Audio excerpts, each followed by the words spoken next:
PM Modi को राहुल से लेनी होगी सलाह। सीबीआई डायरेक्टर से लेकर चुनाव आयोग तक अब इन पदों की नियुक्ति में राहुल का रोल।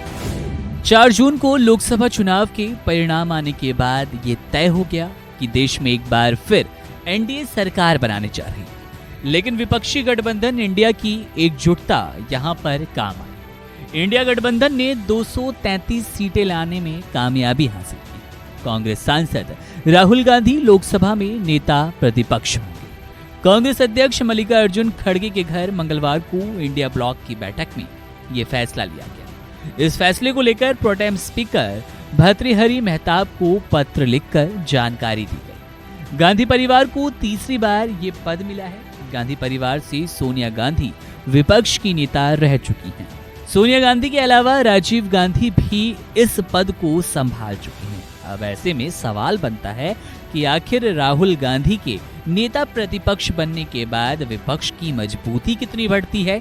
राहुल गांधी का सरकारी कामकाजों में फैसलों में कितना दखल जरूरी हो जाता है।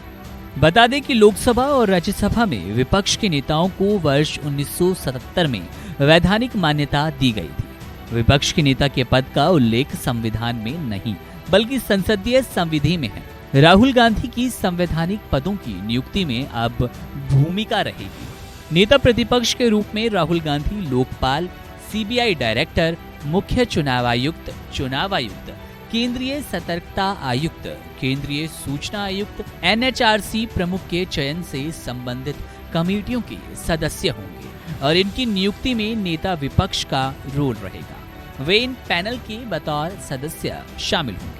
राहुल गांधी सरकार के आर्थिक फैसलों की लगातार अब समीक्षा कर पाएंगे और सरकार के फैसलों पर टिप्पणी भी कर पाएंगे।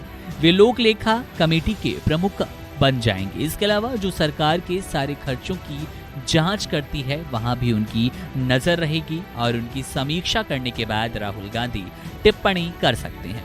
राहुल गांधी संसद की मुख्य कमेटियों में बतौर नेता प्रतिपक्ष के रूप में शामिल हो सकेंगे और उनके पास ये अधिकार होगा कि वो सरकार के कामकाज की लगातार समीक्षा करते रहें।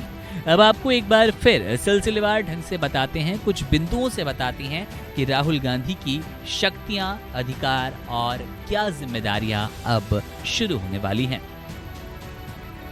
इसमें कैबिनेट मंत्री के बराबर अब रैंक मिलेगा नेता प्रतिपक्ष यानी कि राहुल गांधी को। सरकारी सुसज्जित बंगला मिलने वाला है। सचिवालय में दफ्तर मिलेगा। उच्च स्तरीय सुरक्षा मिलेगी। मुफ्त हवाई यात्रा, मुफ्त रेल यात्रा, सरकारी गाड़ी या वाहन भत्ता मिलने वाला है। 3.30 लाख रुपए मासिक वेतन या भत्ता मिलेगा। प्रति माह सत्कार भत्ता भी मिलेगा।